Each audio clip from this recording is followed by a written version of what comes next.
6 to 6, earning $5 per day, and the chrome that is being mined is going to China through Mozambique, and we wonder what's really taking place. So in general, in short, I can say the situation in the mining industry on the employees' perspective is very, very pathetic unless something is done.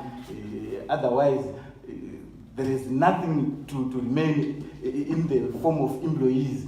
Their dignity is eroded because of poverty. Thank you. Okay, thank you very much, very precise. One question. We are told that the workers are earning in RTGS. That is, if the salary comes at all. And yet, my little understanding about minerals that they actually sold in Forex. Can you tell us a little bit more about that relationship between what the companies are getting and what they pay to the workers? Yes, there is a lot of confusion in the mining industry pertaining salaries. At one time we had secured through engagement where employees were now earning 70 to 100% in US dollars in some companies, that is big mines. You might have heard that Riozim once threatened to close if their monies were not remitted, and they were saying we would want to pay our employees 100% salaries, which is not happening. What is happening on salaries? Employers are paying what they want. And we are aware our dispute and our argument with them is big mines are returning 55% in US dollars after selling their proceeds to the fidelity printers. Then the small scale miners, they are returning 50% of their proceeds in US dollars. Our argument now is that percentage that they are getting from Fidelity after selling their minerals should also be cascaded to the employees, and the dispute is on, and that has created confusion. We hear they are saying RBZ and the Minister of Finance does not allow us to pay workers in US dollars. We pay in RTGS. Thank you. Okay, so yeah, there we are. And now we have this young man to my far right.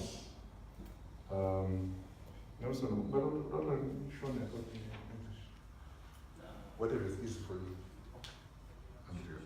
So, this young man, he worked for Red Wing Mine, which is part of the metal and gold empire. And on the 31st of March, they were unceremoniously dismissed. I think they were about close to 400. And so I got an SOS call. As you know, wherever there's trouble, we are invited to go there and participate in whatever is happening there. So they called us and said, please, can you come and help us? And I went there. First we met in town. They had notified the police that they wanted to demonstrate for 10 days to demand their salaries, which had not been paid in some cases since 2015. The police refused to allow them to demonstrate. There was back and forth to try to secure a permission for them to demonstrate. Until now, that permission has not come. Not even the intervention of a lawyer could save the day. The police said, hell no. Since then, we developed a relationship with him. Listening to what he went through has been really heart-rending to me. So we requested him to come and speak about his personal experiences at Red Wing Mine and those of his colleagues. Over to you, Nelson. Thank you, sir. Good evening, ladies and gentlemen. Okay. My name is Nelson Maturura. I'm from Penalonga, Mtare. I'm a former employee, contract employee of Red Wing Mine Metal and Corporation. I started work July 2015 up to the 31st of March this year. Here is my experience. We were just dismissed. We were about 400 plus workers, contract workers. But we were not even given a written document. Muswa 31 March pokangosvika. The next day, 1 April, takanzi musasa webasa because your contract has been terminated. Atina kana kumbudzwa kwatakaudzwa kurifoma kana kuti zvakamira sei. So from 1 April takaita ma-efforts ekuteera mari dzedu. We made some efforts dzekuteera mari dzedu because we had a salary arrears up to close to 15 months dzisina kubhadharwa. So in these efforts takatry kuengage management the whole week tichingoenda tichibvunza, but they could not even talk to us. Waiti zvona hatina mari yenyu. The manager takataura naye and tikamuudza kuti kana zvisikaiti kuti imimi mutaure nesu tokumbira kuti mutiudze your superior, maybe angagona kunge aine a better answer to our questions, but still haana kukwanisa kutiudza kukwidza nyaya kumusoro. So as Mr. Magu has said, takaenda ku local police station yePenalonga tika apply for a peaceful demonstration yataida kuita for 10 days, and after 3 days taka receive a note yekuti hazvikwanisi kuti munge muchidemonstrate because your agendas are in line ne-constitution kana kuti ne-chapter inoreva demonstration. So we were helped by a lawyer vachitikotera kuti peaceful demonstration inofanira kunge yakaita sei zviri mumutemo. So we again tikaendesa tsamba iyo kuna dispo this time in Mutare mutown, but still after 3 days takapiwa futi another letter yekuti tsamba iyo hazvikwanisi kuti munge muchiita demonstration yenyu. Haina kumbo iyo the second letter haina kana kumbotaura any reason yekuti iri tangible. So from there takanyora our grievances, tikamalista down, tikanyora a certain letter yatakaendesa to the Minister of Mutare, Manicaland Minister of State, tikaiendesa ichitaura ma-grievances edu zvinhu zvese zvatakasangana nazvo zvese, but from taendesa hatina kukwanisa kuona the minister herself. Takaona I think it's the deputy, tikasiya tsamba yedu. It's 3 weeks ago. Then this last Monday I went ndichida kuona kuti just following up on the letter, but wakandiudza kuti for 3 weeks minister haasati apinda muoffice. Hatikwanisi, hatina any engagement yatakaita naminister because haasati auya pamaoffices. Paachazouya ndo patichamupa tsamba yeyo. Red mine kushandisa vaita ma-contractors zvairwadza because sometimes after I worked as a gang leader under production crew. Production crew ndo yenyu focus mainly in production in company. So we had 3 shifts: morning shift, afternoon shift, night shift. If you were on the afternoon shift, it was supposed to start on 2 o'clock up to 10 p.m. So primary blasting yemugodi yaizwe zvona from 1:30 or lately wakanonoka 2 o'clock. So mutemo blasting waiti zvona 4 hours after blasting wako washanda uzodzika, but isusu taidzika after 15 or less.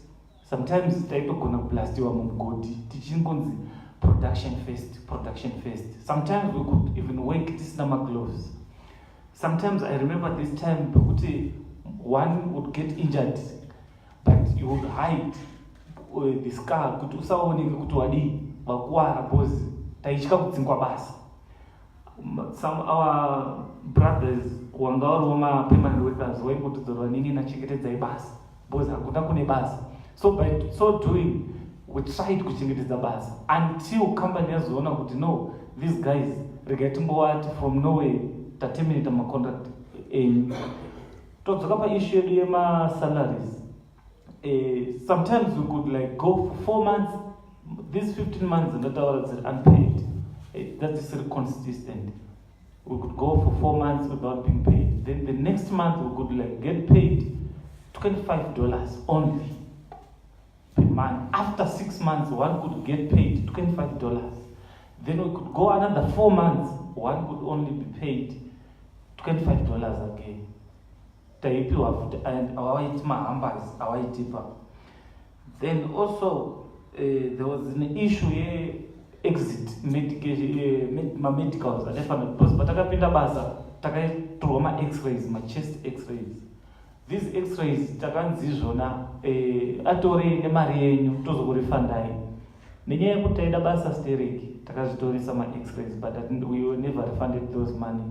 Saka patakatendeswa macontract edu, company yakanga yatiudza kuti uchipinda basa tokutora contract, tokutora X-ray, wakunopedza basa one year wanoti exit X-ray yekuti you could go wherever kwawaenda, company yako clear health yako. So izvozvo zvisati zvaitika, hatisati tawana X-ray up to now from 31 March. So tatichingovaudza kuti chiti hapana kwatokwanisa kuti tishande, because if I go away, the next thing ndikazodzoka next year after 12 months ndikaonekwa ndane problem chest, munogona kundirambira muchiti zvona kwawakambonoshanda ndiko kwawakadini kwakanokwarira. So right now we don't even know kuti who is affected and who is not amongst the 400 workers, because most of us were exposed to dust each and every day. Each and every day taipinda mudust rekuti whether you could feel kuti inside me pane zvinhu zviri kuitika health wise. And also this affected us so much pakuti zvona after terminating our contracts, mine yakadecide kuita total shutdown yemagetsi mumamine premises ese. We don't know the reason. Total shutdown yawakaita mumamine premises yakukonzera kuti masewage pumps akubesta. I remember this village iri kunonzi Liverpool compound yakabesta ikapinda into Mutare River. The sewage, if you go right now, ikutopinda muna Mutare River yakabesta nenyaya yekushaya magetsi. And also lack of water yakukonzeresa kuti the same people wemuredhiyo nevana vanenge vachida wacha kana kuchera mvura vanotoenda futi same muna Mutare River meme kunochera mvura yekunwa nemvura yekugeza, nenyaya yekuti matanks haasina mvura nenyaya yekuvharwa kwemagetsi. Just 2 weeks ago, one of the workers akadonha mushaft munonzi mumain shaft nenyaya yedesperation yekuti aida kunotsvaga fees dzevana. The person akadonha achitry kuclimba down kunokorokoza mumine. By so doing, handizivi chakaitika, they are still investigating. Akadonha akafa, now he's late. It happened about 2 weeks ago paredio mine. So pama areas edu now we only received my pay slips chete. Takangopiwa takanzi endai time office, each one of you anotora a bunch of my pay slips my areas, but we did not even receive the money. So we are trying kumbotaura management. Right now, almost a month, the mine manager and the HR manager, they are not even showing up kuma offices out. Warikushanda, warikuumba, working from home. My juniors out, do warikungoya chete kubasa. I think that's all. Thank you. All right. Yeah. I think you talked about you told me something about Ishema contracts. When you signed the contracts, you were not given a copy. And even until now, they are refusing to give you a copy of your contract. You also talked about, which you briefly touched on, Ishema injuries. If a person gets injured in the mine shifts blame to the worker that you were reckless. And you talked about someone who was fired because the drilling machine broke or something, and chest, and it was him who was fired instead of being compensated. Could you elaborate on that? Okay. tichipinda basa zvainzi zvona 99% yekukwara kwako ndiwe unenge wazvikwadza, not kuti mugodi. But mind you, underground inogadzirwa nemunhu. Anything can just happen. Mahef anogona kungodonha, anything can happen. But isusu patakapinda basa takataurwa kunzi if you get injured you'll be fired. That's what they told us. So sezvanambotaura you could hide wakuwara uchitora nyembe. I remember this other day pandakaminyuka, this my left ankle, ndachifamba mumatombo ndakaminyuka. Then I told my supervisor here aitongonzwisisa, ndobva alright, if only you can walk nicely kubuda pamain gate usina kunotiswa kuti uri kukambina, then I'll be okay with you. But ukakwanisa kunotiswa kubva underground wobuda pachecking point wobuda kumain gate kuti pane zvoitika kwauri, then izvo zvazvako izvo. So I managed kubva kumugodi ndikabuda nelift ndikafamba a distance of about 100 meters ndichipretend as if I'm okay. Pandakangobuda kunze kwemain gate nepandaigara it was around 200 meters. Those 200 meters ndakafamba almost 1 hour 30 minutes kuti ndisvike kumba, because ndandiri so much in pain. Zvese zvitaizviita ndichida kutrya kuchengetedza basa. I remember also this other guy, Jegama operator, aidrilla. Kudrilla kwaiita the steel, what can I say? Drill steel, yes. The drill steel yakanochikoka mpakati. In the process, the machine yakauya ikamugarira pachest. Ndobva angofenda akadaro. But he was blamed for that, akadzimwa basa.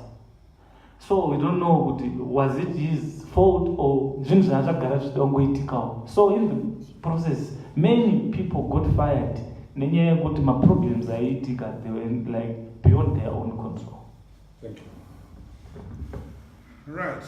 So we thought colonialism is over, but I think those who were old enough in the colonial era, they will tell you what Nelson is describing used to happen 60, 70, 80 years ago to our forefathers.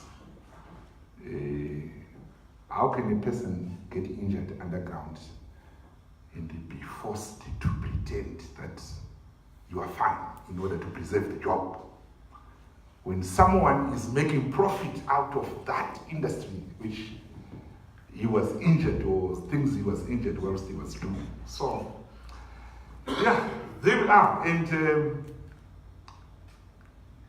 this is a simple story, but I believe it's representative of what is happening in the wider mining sector from what we hear.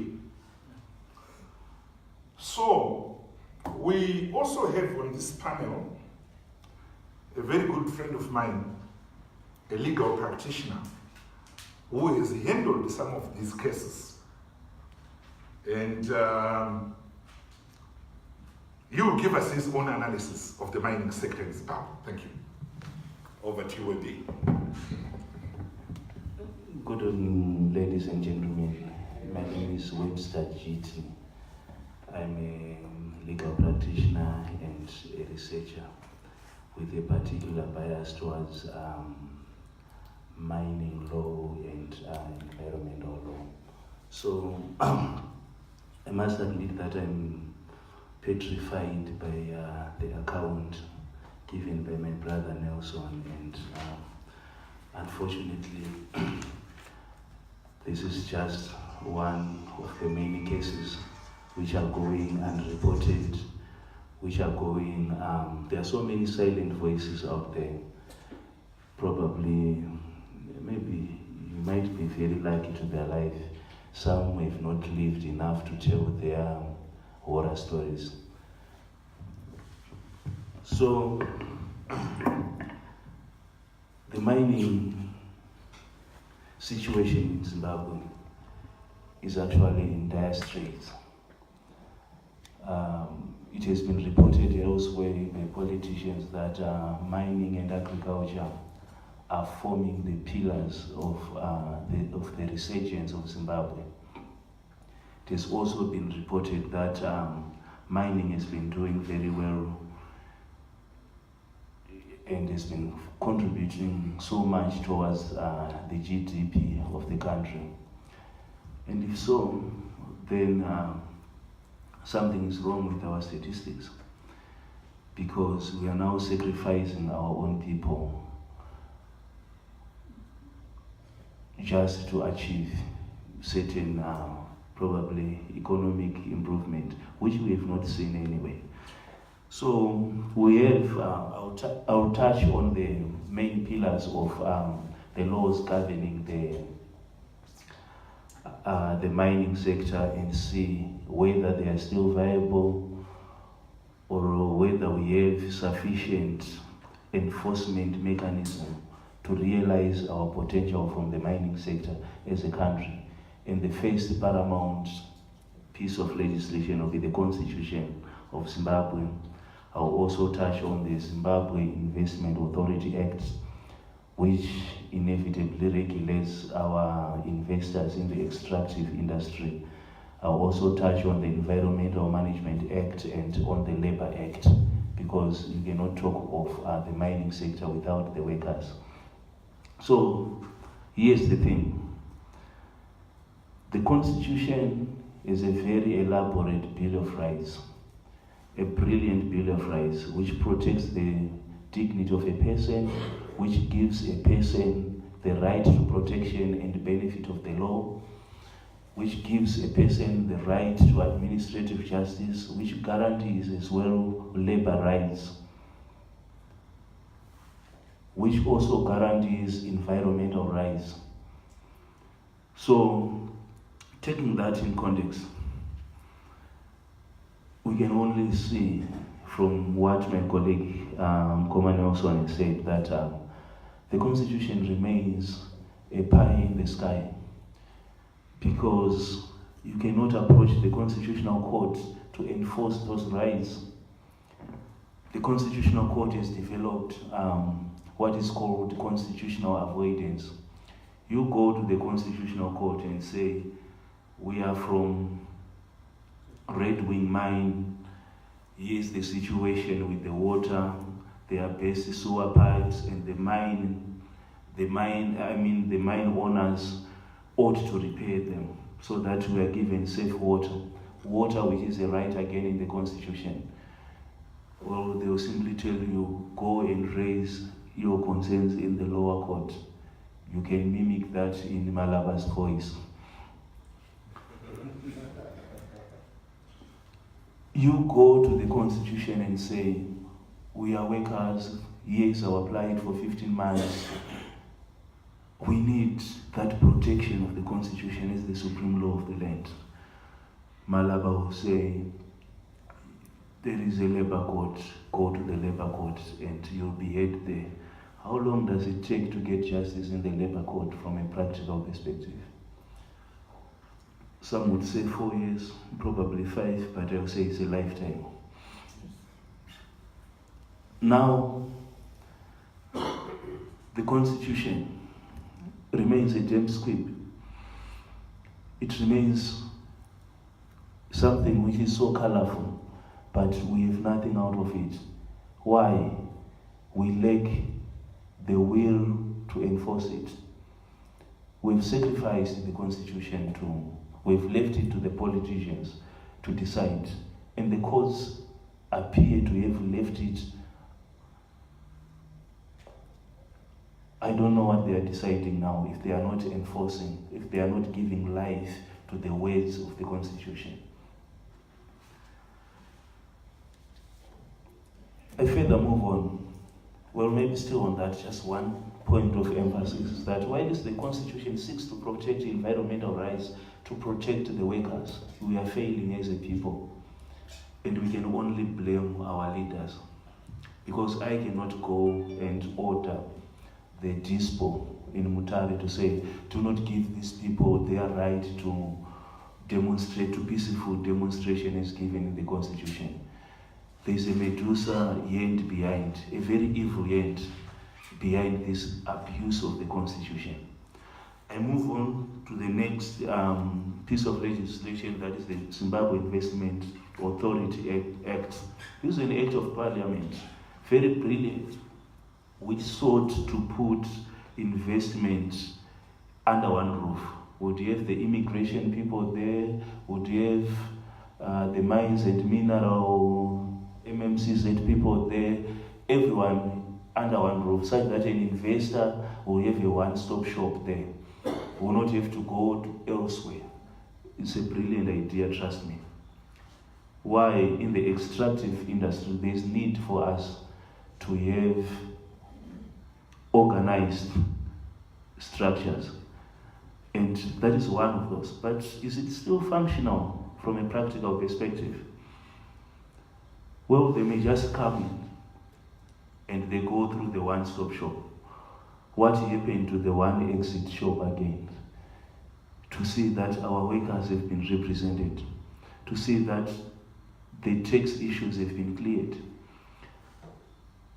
At the end of the day, we may create employment at the expense of our own resources, at the expense of our own people. So, while at least we may have somewhat good pieces of legislation, our biggest undoing is the lack of political hygiene. Most investors now just come in straight. They know a big office.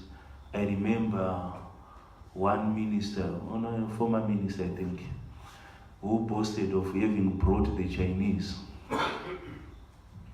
Say, I brought the Chinese here, I brought the Chinese here. And the mantra out there again. And that's the wrong impression being given by the government, that Zimbabwe is open for business. We cannot be just open like that. Everywhere you go, there will be conditions. To say, well, you may give me $10 before you do this, or you will probably do this. But now, once a foreign investor comes in, we see them on television, we see them in the Great Dike. This is a 4 billion platinum project. If they go via the Zimbabwe Investment Authority, they haven't. And now the biggest office in the land will now own those investors. And that's dangerous for our people, that's dangerous for Zimbabwe as a country, that's dangerous to the mining laws of Zimbabwe, that's dangerous to the values of Zimbabweans as a people, because we are now being taken for a ride. And we become a haven of money laundering without even assessing how much these so-called investors are worth, without even giving, because we're too desperate. Simply come, go and mine. And Zimra doesn't even ask those people from Zimra, they don't even question them where the president has been. Why? Where are you coming from? We will talk to the bigger offices. Even the police, the Red Wing case study will tell you. The police can actually have the guts to say, you cannot demonstrate under POSA. I saw the letter. But it's clear labor rights are not covered by POSA. You can actually, they were just being civilized, too civilized, to say, well, we want to do this for the next 10 days. Can you protect us as the police? Then the police say, you can't do it. They are taking away a constitutional right just like that. So I also move on to the Mines and Minerals Act. This is an old piece of legislation, but that doesn't make it totally bad.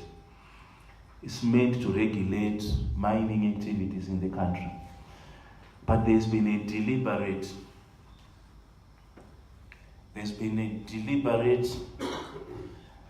attempt to leave it that old. In 2015, I'm sure it was amended. I'm sure that was part 9 to include mining right, environmental rights in the same act, which was brilliant anyway, but it was not enough. Right now, the mining sector is still paper-based.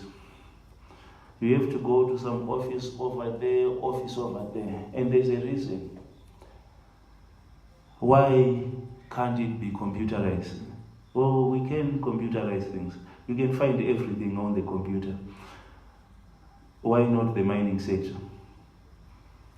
Zimbabwe, you can check everything online and they will help you instantly because they need the money there and then.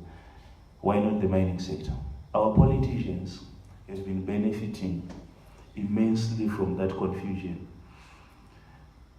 You register a claim, the next thing you cannot find. The file can just go missing just like that. And that's it.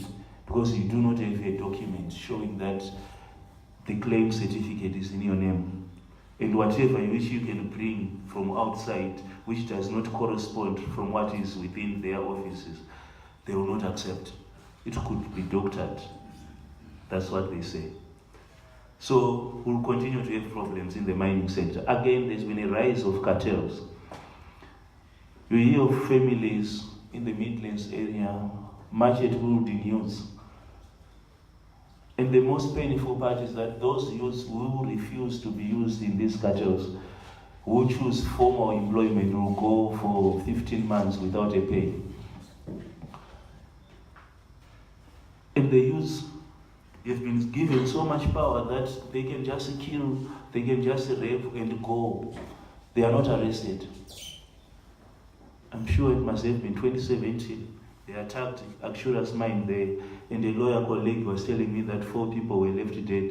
They were saying, so what are you going to do with this? Then he said, look, the police told me they cannot do anything. Let the relatives take their dead and bury them. That is the situation. We've seen cricket mine recently. So much life being lost. These youths being abused. And there's so much political influence behind. We've seen soldiers. I mean, a soldier being killed somewhere in Bindura. And those people have been released. I'm not saying they were guilty of anything. But it gives you, it's telling of the situation of these people. Some are called Al-Shabaab, some are called, various names. And what they do now is they are not only affecting the mining sector in terms of investment, they are affecting the communities, they are affecting the peace, they are affecting the environment. There's been a very good name given to some of them to say they are now called artisanal miners. Oh, that's a brilliant name.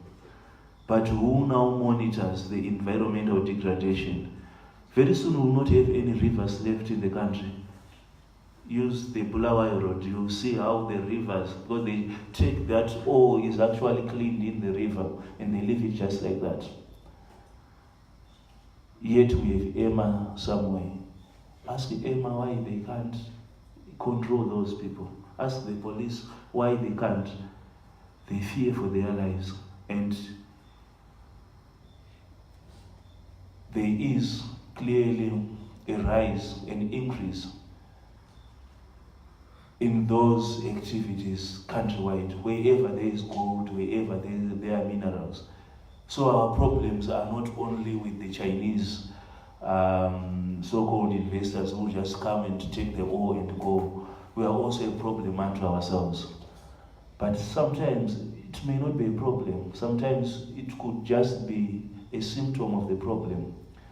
The biggest problem is the lack of sufficient enforcement mechanism. My favorite legal philosopher, Jeremy Bentham, says, law is an order, a command of the sovereign backed by force. How do we have these brilliant laws then not being enforced? Who has got the force? The sovereign. And where is the sovereign? The sovereign wants people to come. Doesn't care what happens to their people, to his people. Wants investment, wants to create jobs.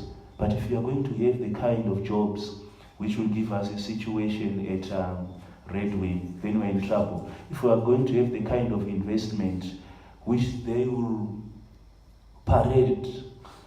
They will reduce Zimbabwe into a national bundle of shame like Etikaika mine, where they will simply say there is a court order but we don't care. Then we're in trouble as a country.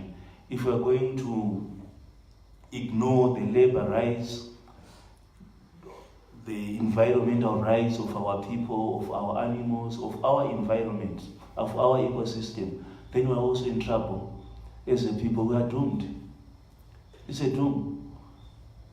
So I'm told that my currency is expired. Okay.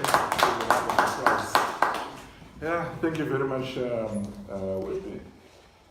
Yeah, so here we are.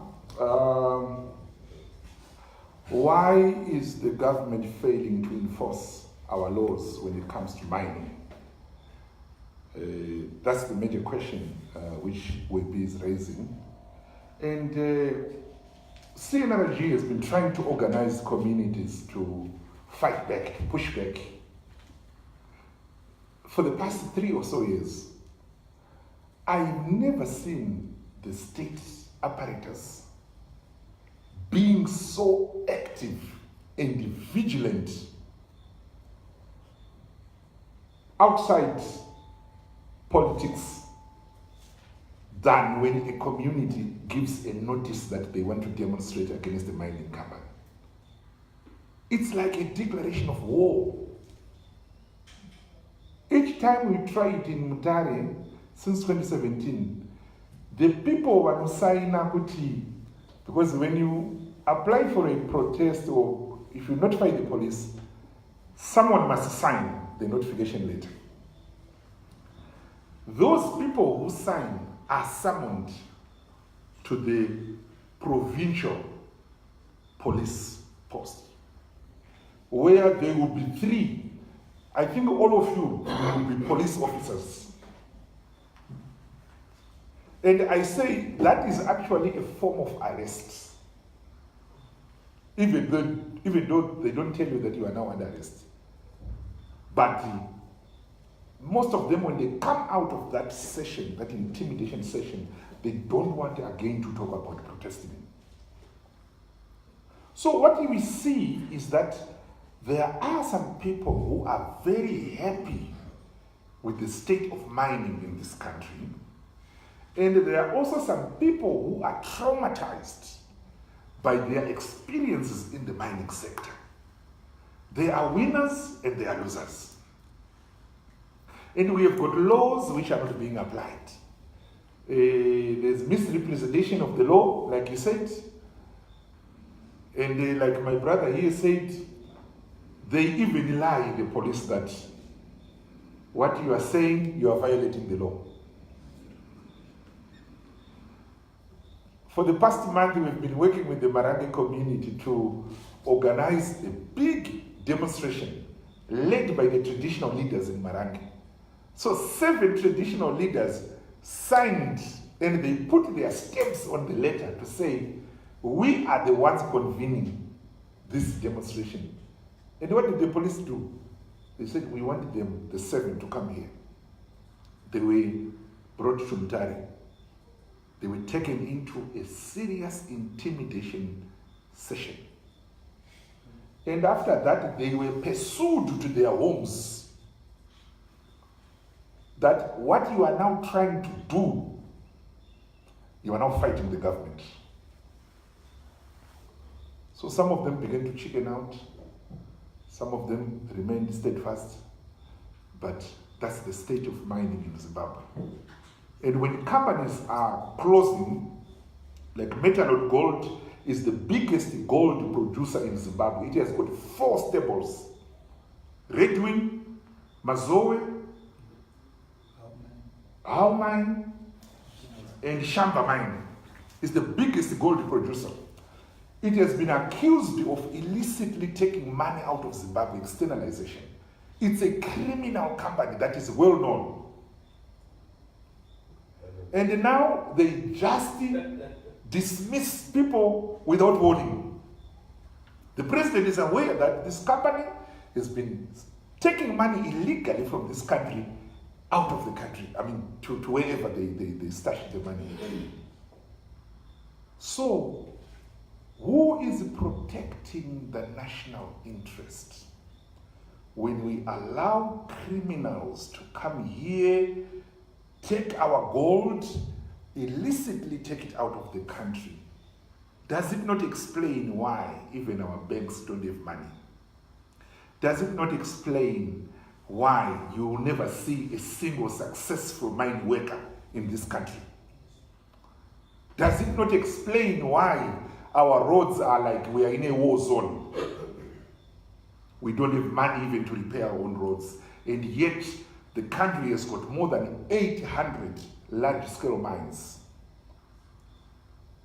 And many hundreds of small-scale mines. Anyway, so these are our submissions, and now I open up the floor. If anyone has got a comment, question, this is the time. Thank you.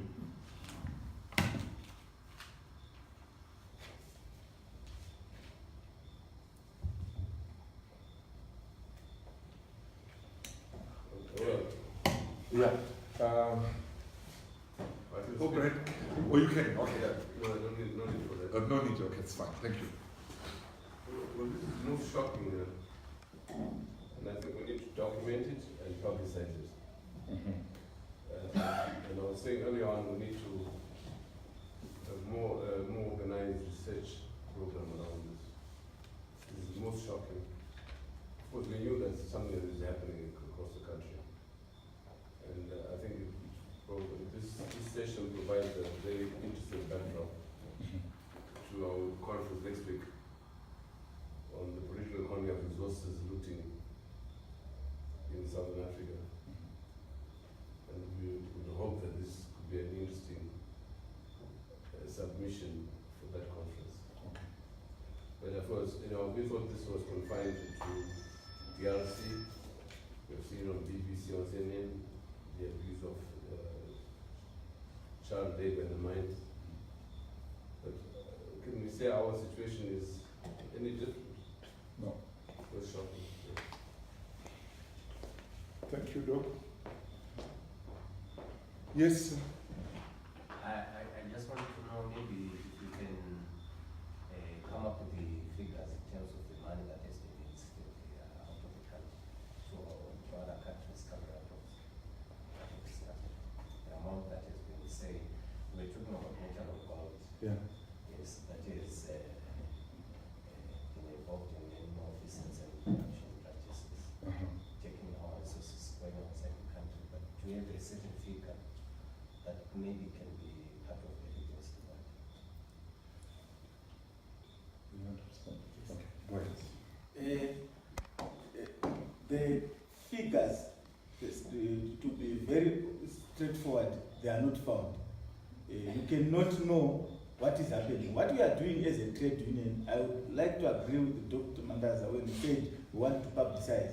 As a trade union, we have said, in order for us, in order for the world to know what exactly is happening in Zimbabwe, we need to capture the information through the workers, because whatever is being mined is coming through the workers.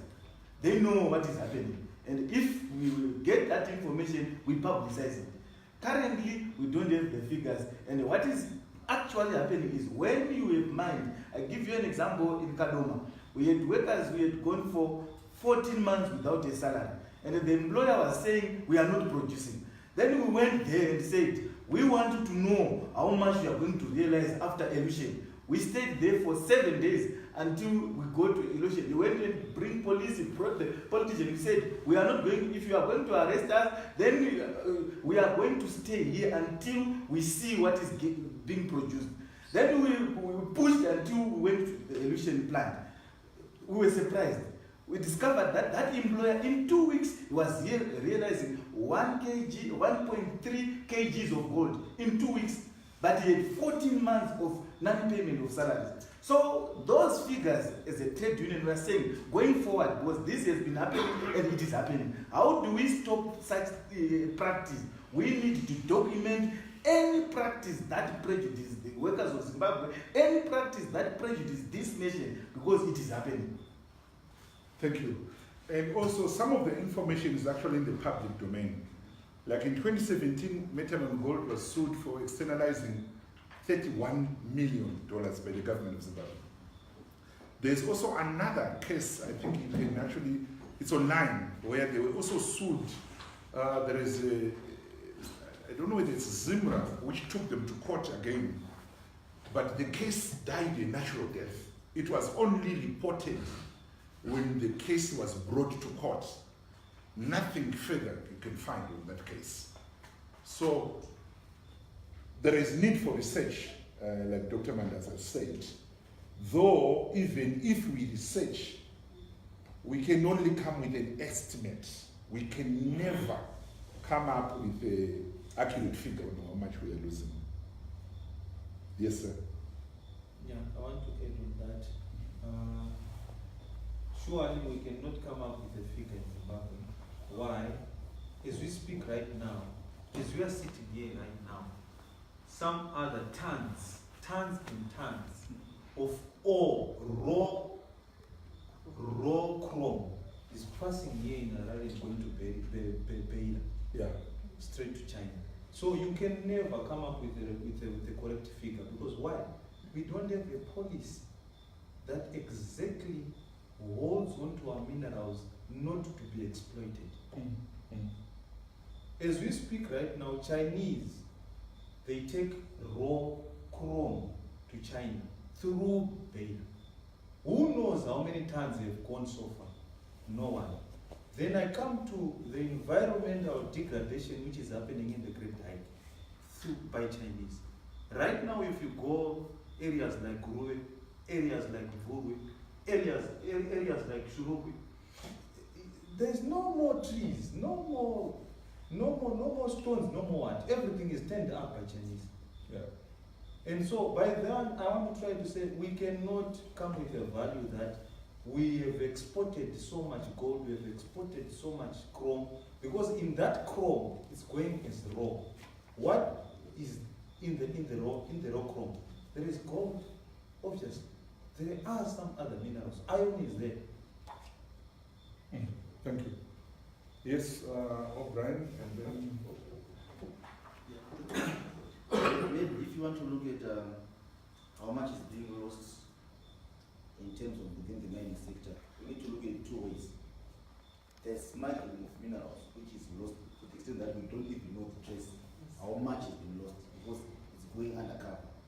Then there's actual minerals which are leaving the country, in the sense that it's going through the border, but agencies, the regulators which are supposed to protect those minerals are so corrupt. So that which is lost through the border, there's an estimate, because figures are found somewhere. If you look at that externalization list and look at the number of mining companies that are there, I think it will give you a rough estimate of what was lost in Zimbabwe. Yeah. Thank you. Yes, Madam. I come from a country where most of the gold will be refined. I come from Switzerland. Okay. And I think about 90% of the world gold production is being refined in Switzerland. And we are trying as activists also to raise the issues that this commodity trade has also to be looked at in the countries that benefit from what is taken out of your countries. Thank you. So I think international advocacy might also be something to be added. Like if we know about what's happening in the DRC today, it's because a lot of advocacy has been done. I think Zimbabwe should also become one of the countries where you look at the extractive industries. Thank you very much. I think even the formation of organizations like the Kimberley process is because of advocacy basically of society around the world. I wanted to follow up on O'Brien's point of how some of these minerals leave the country legally. I'll give a very good example, a case study which I did at Brigitte Minerals. Brigitte Minerals produce lithium, world-class lithium, top grade. At one time, they used it to actually produce the lithium and sell it as lithium, and they stopped. Now they are exporting the lithium-bearing ore as petalite. No lithium is mentioned when they exported the petalite. It's petalite. It's like, what can I liken it to? Copper. Sorry? Copper is about 20% gold. Yes, exactly. Something like that, where you put a mineral which is actually embodying another mineral.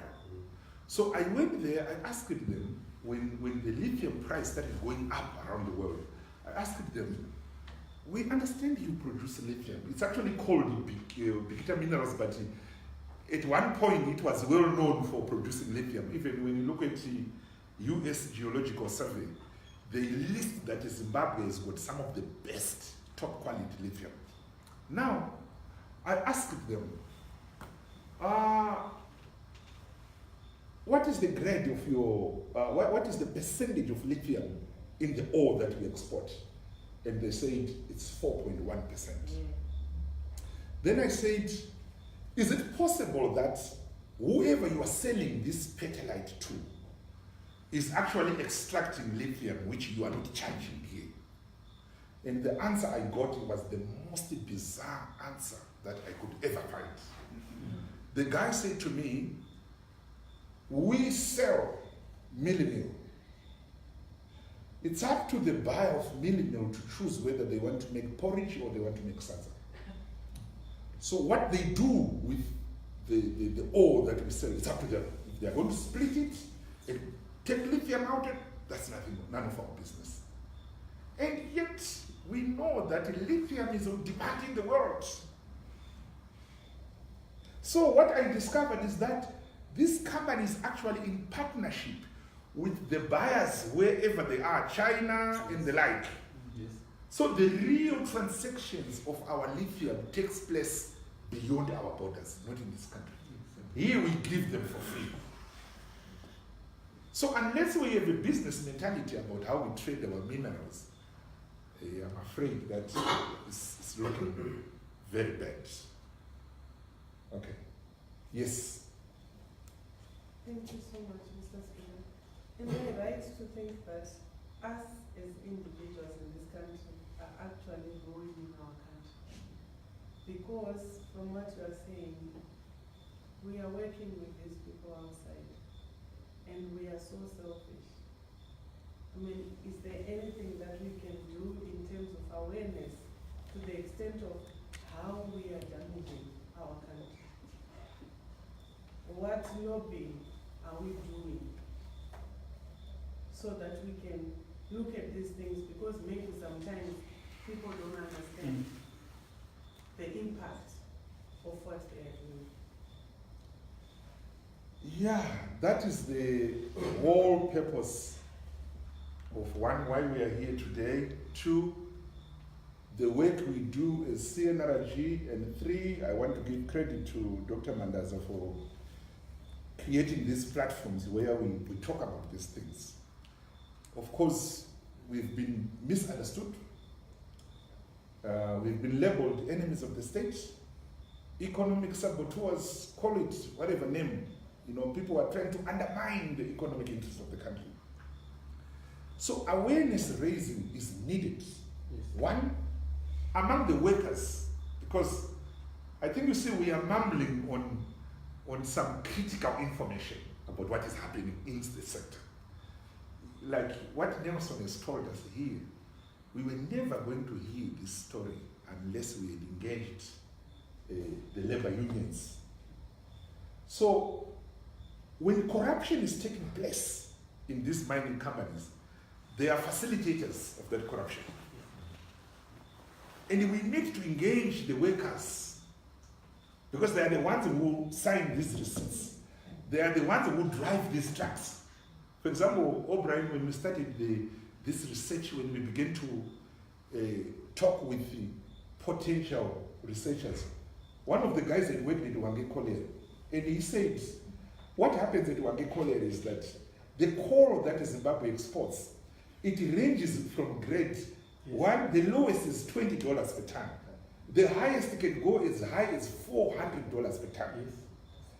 But Wange Colliery, all receipts are $20 per ton. And then they come to the Reserve Bank of Zimbabwe and say, we are broke, can you give us bailout package? And they rob the taxpayer again to bail out a company that is deliberately making a loss because some people are enriching themselves. And the other thing which this guy raised at Wange Colliery is that the tonnage itself is falsified. And to even make it worse, no single mine in Zimbabwe which export bulk minerals has got a weighbridge where you can weigh the tonnage. It's the word of mouth that we have loaded this amount of tons and they will operate on faith. Yes. So we really need to raise awareness if we are going to rescue the situation that we find ourselves in, so that we benefit from our minerals. Thank you. Yes, O'Brien. And maybe to take you back, most of the money is lost through contract negotiations. The issue of kickbacks. Because we only hear that there's a 4 billion current resources contract that has been signed. But we don't know the details that are actually behind that contract. I think there was an issue whereby the Chinese actually paid a $10 million kickback to a certain company or certain ministers before the contract was negotiated. So I think most of the money is lost at contract negotiation. Yeah. For example, we've got the so-called 4 billion platinum deal, the Russians in Darwindale. Who really knows what is in that contract? All we know is that it's arms for platinum deal. But do we need more arms in Zimbabwe? Do we need more guns? Or we need medicine, we need food, we need clean water. These are the things that we want. In the corner, my brother, you wanted to say something? Oh, okay. I just wanted to talk about the issue of collective action in line with what he's saying about the awareness. Maybe do you also engage the community and also talk to the community about these issues, just like forums, maybe in some of those marginalized communities, maybe they can also be aware. Do you also do that? Besides taking otherwise people are already light in terms of the options. Yeah, at SlyMedia we are doing that very well with the limited degree of success, because Zimbabwe is a very polarized country politically, and when you go into a community, we have these workshops. When the politicians come, they will label you political, especially if you start talking about transparency and accountability. So to get the community united to demand accountability, it's a work in progress, but it's a mammoth task in Zimbabwe. I remember when they wanted to displace people in Sese in Mashimo. We went there, we called for a public meeting. And the public the community was divided. Some of them, they felt that to resist really a displacement, we are undermining our political party. So they were very emotional that no, we don't want you here. And those to be affected, they were crying for help, that we need your help. So those are some of the dynamics we find at the community level. Yes? It has to be a psychological shift. It's like you said, working with people, because like what Nelson is saying, people are desperate.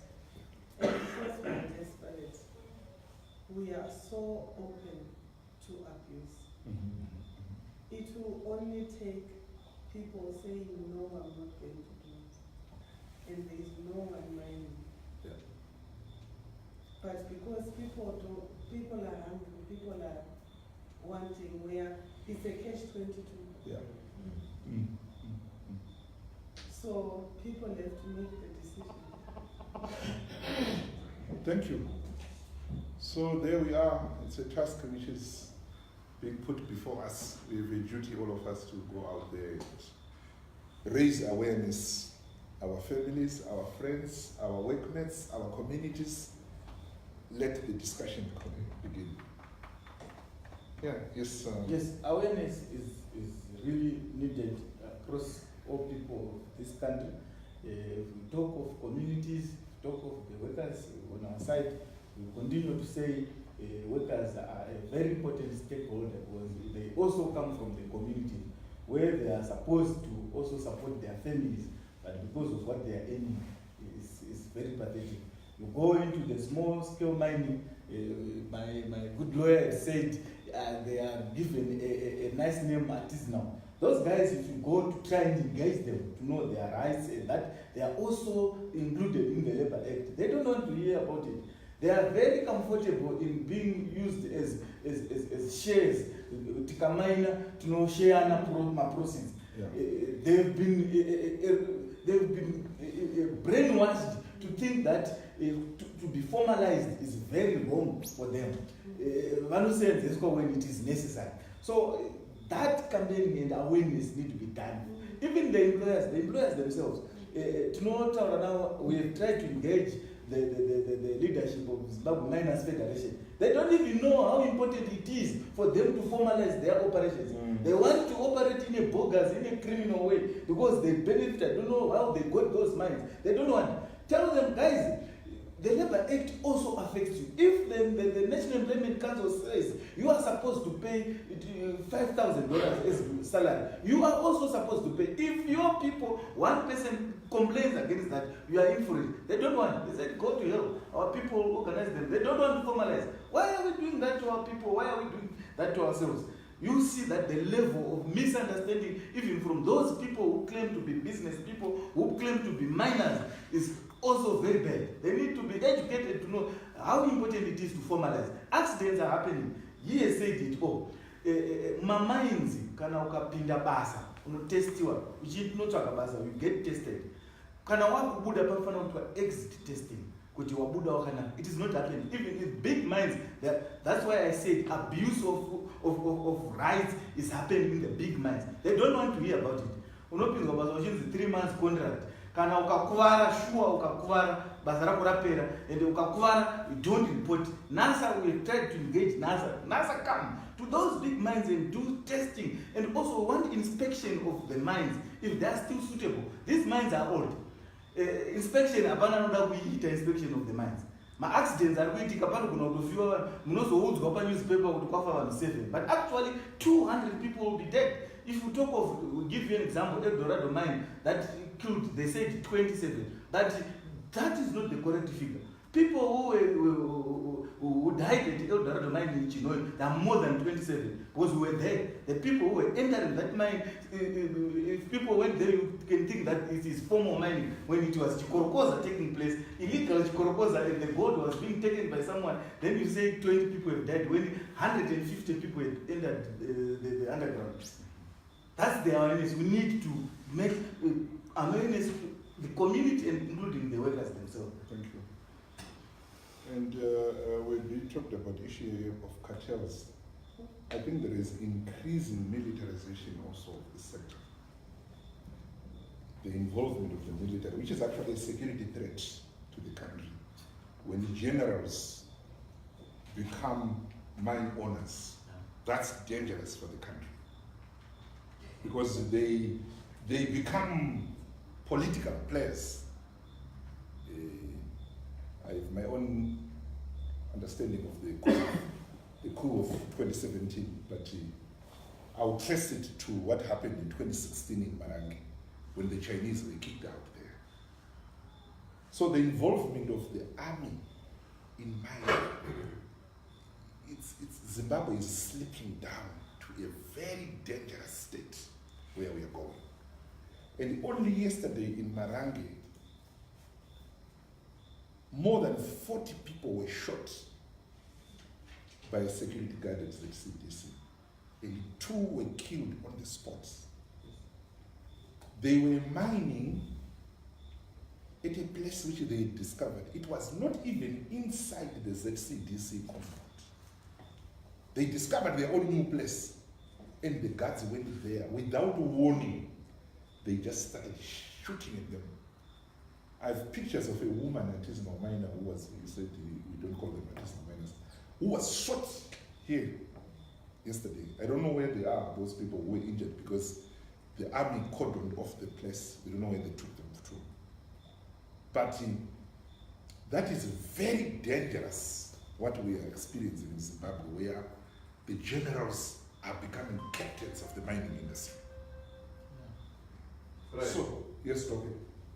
Just got a news item here. The board, remember this CDC? Yes. Yeah. Diamond Blue. Mm-hmm. The board has terminated contracts of employment for 7 executives. Yeah. CEO, Chief Finance Officer, Supply Chain Executive, Chief Human Resources Executive, Chief Security Officer, Engineering Executive, Audit Executive. Wow. Have been fired, right? Yes. This is the news item. Wow. That's interesting, but I think it's a palace coup. It doesn't mean they are good signs, yeah. I don't know how to. Yeah, I think it's how should we put it across? Yeah, it's a replacement of a mafia gang by another. I don't think it's the beginning of a new dispensation in ZCDC. No.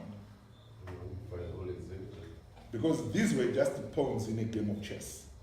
The real owners of that company are not listed there.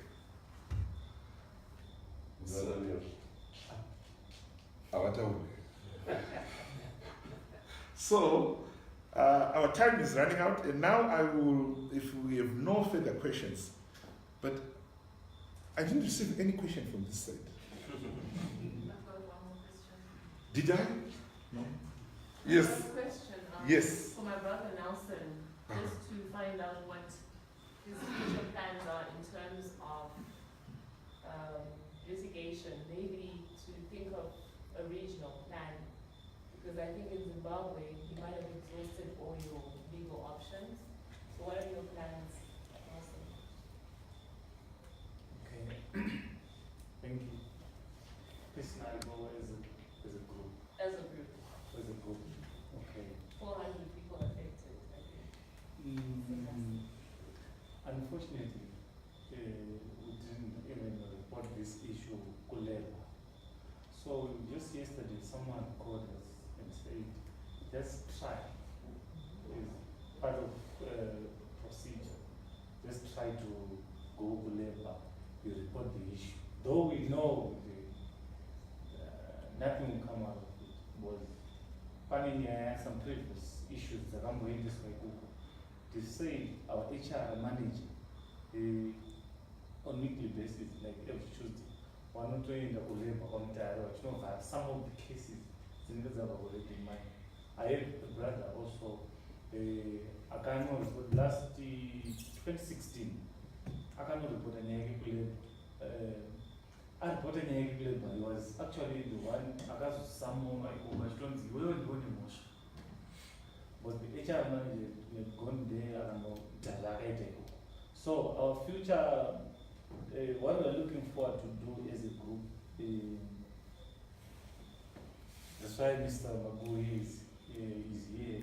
Maybe I'll get some advice from him, we'll take it from him. But the biggest issue we have to say as a group was also we agreed to just start our demonstration without even the police, because so we just chotokocha. But now some of the other guys just chickened out, as Mr. Mugwe said. Out of the 400, we were left about 20 guys only. The other one just said, no, so it's very sad. Just Nezuro, I could, like, as I'm jobless, 400 of us. So just Nezuro, there are some other main premises. My other colleague, wakatoendemo wachida kunokurokoza then wakadzindirwa nemaposi. From that 31st of March, red mine yakashedza account yakaita contact nema-support unit mapolisa about 15. These guys were not patrol day and night, vanopanana mashifts, about 15 of them, each one anenge aine futi yake. So just nezuro wachida kungoti wangosvika ipapo dzakatorira, then he was also injured paboko apo, akapindwa nemuti apa akazotonoera kucleaning corner apo. So it's very tricky, my sister. We don't even, right now as the situation stands, we don't know what we are like going to do, because all corners, as long as this is someone to represent, we are going on. Where's the media? SlyMedia. No, these are things we publicize. Yeah. Are there any media people inside SlyMedia? Let's get the feature on this. Yeah, that's true. Please, we can help you. Yeah, that's true. Thank you. Right. Okay, it's fine. And then we also want to chip in.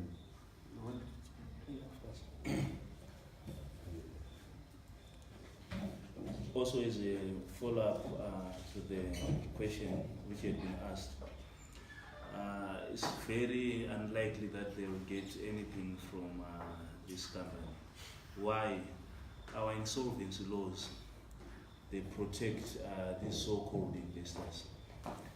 Because the next moment, there's what they call corporate rescue measures, which must be taken into place.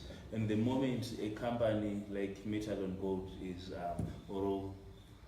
surrenders itself for voluntary sequestration, be it judicial management or anything, all litigation against the company is stopped.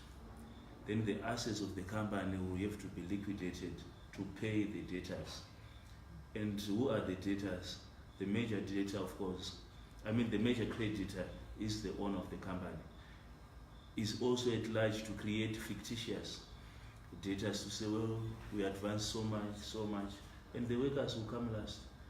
And again, secured creditors will also rank higher than the workers, up to a time when they come to the workers, probably nothing will be left. What will be left is just enough for the judicial manager or the liquidator, and they make a lot of money. Look at the Mashara. It will take forever with the Guarazimba there. 5-6 years, because they will be charging hourly rates and they are actually making a killing.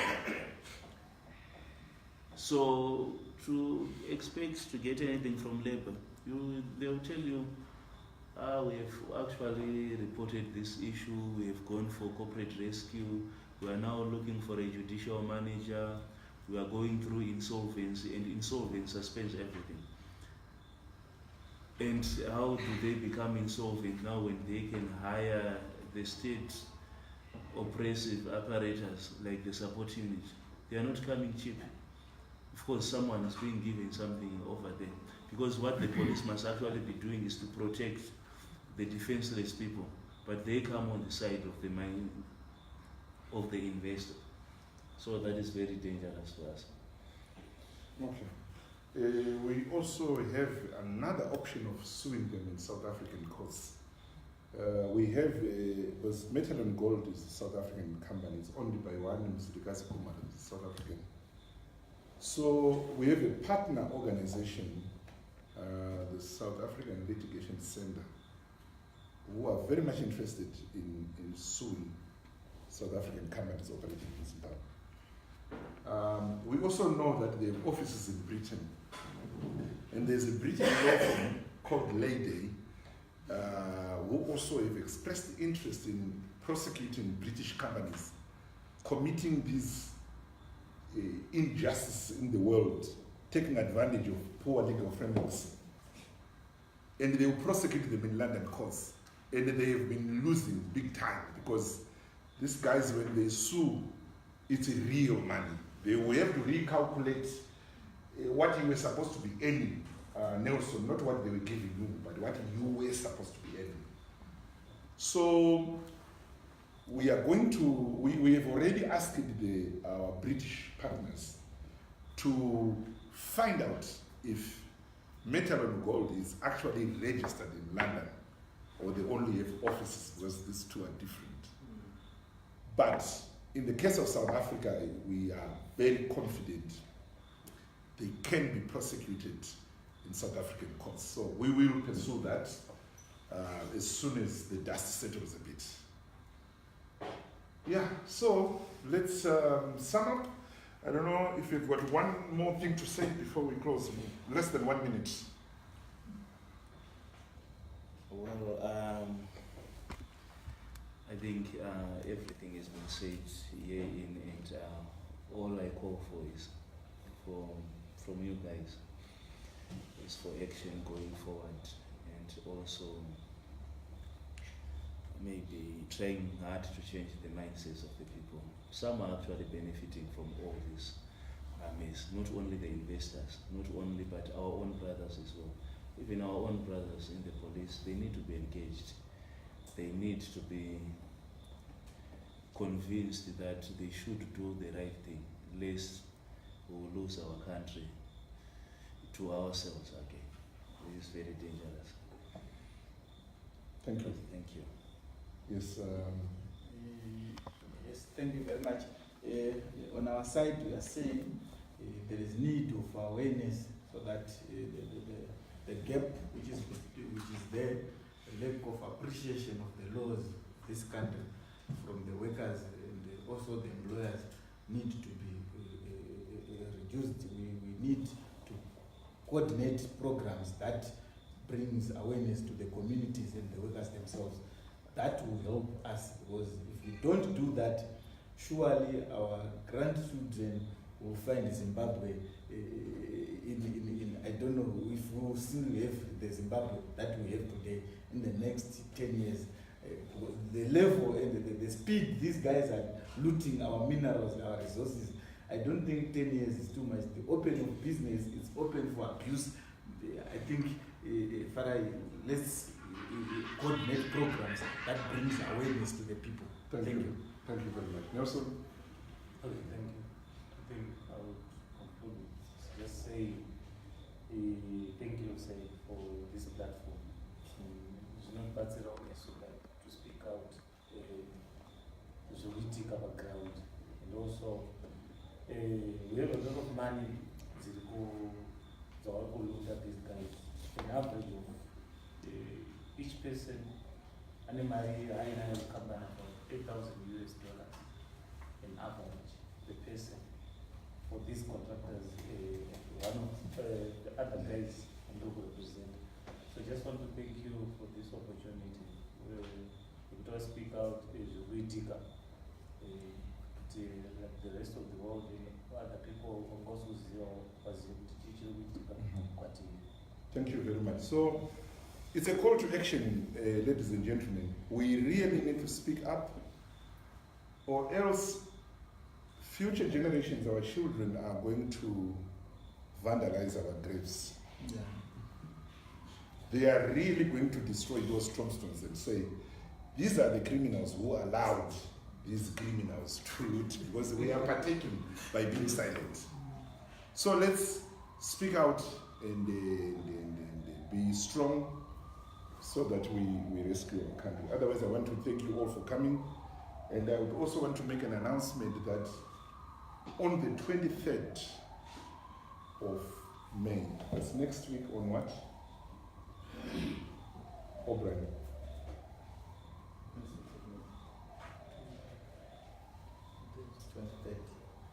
Thursday.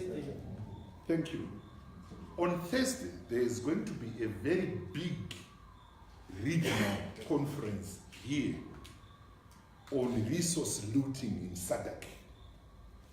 Not that we will be giving people tips on how to loot resources, but the conference is bringing together researchers who are going to try to make us understand the political economy of resource plunder. why is it making sense to the politicians and not to the people? Why are we speaking different languages? Why is the president happy about mining, and why is your mother and my mother not happy? So we are going to have local experts, regional experts who will be speaking about this.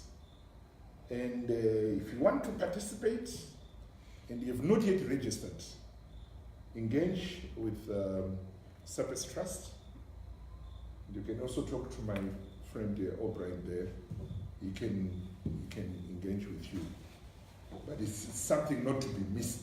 It's going to be very, very important to get a regional perspective of this whole thing. Thank you very much. We end here.